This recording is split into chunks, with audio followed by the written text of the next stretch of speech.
Welcome back to my channel, you guys, and today we're going to be talking about the truth behind the face, the weekend, or I like to say the sorrow song. Before we jump into it, don't forget to like, comment, and subscribe. Then let's get into it.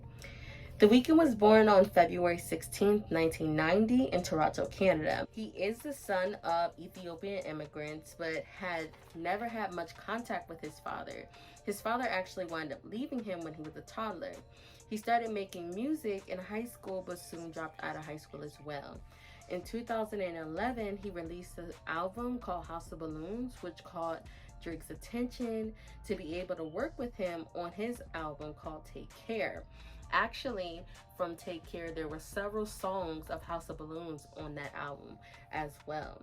In 2011, he wound up landing a deal with Universal Republic Records. Now, making the deal, Wicked Games had actually started there. So in Wicked Games, The Weeknd spoke on having his first encounter with the devil himself. The woman is representing the devil, but in a female form. As you can tell on the shadow, the devil is luring or giving him a proposition, and The Weeknd's just listening to it for a little bit. As you start to notice, the devil reaches out to him with his shadow and it overcomes the Weeknd. Basically, the meaning of it is the Weeknd is intrigued by the offer and winds up accepting it.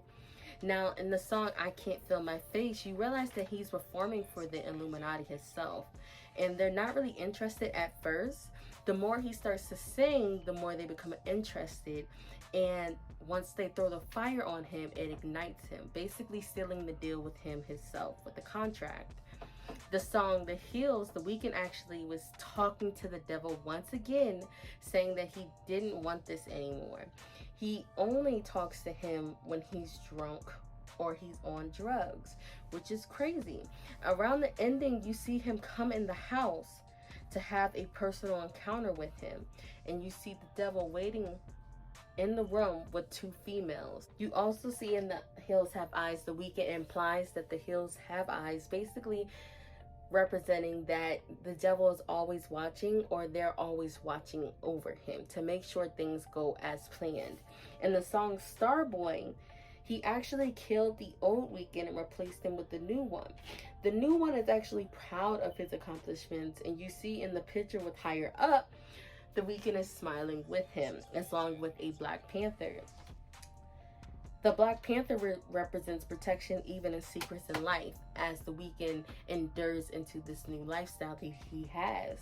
In the song Heartless, he's basically saying that he's numb to everything that's going on, and that's where the drugs plays in effect, because he keeps himself high in order to keep himself sane within it. You see that he licks the toad in the actual video as well, because he's trying to contact the devil. The song Blinded Light, he's actually implying that he's blinded by the goals and riches.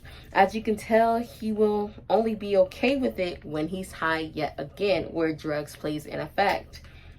The lady in the white represents God himself.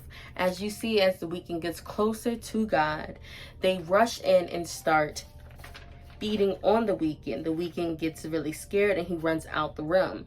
After he gets away, you see him laugh, kind of in a sense of, what did I get myself into? This is crazy. The clip or the short film that he put on his YouTube called After Hours, he gives us a glimpse on how he actually has to pretend to keep himself safe and to make sure they get what they want.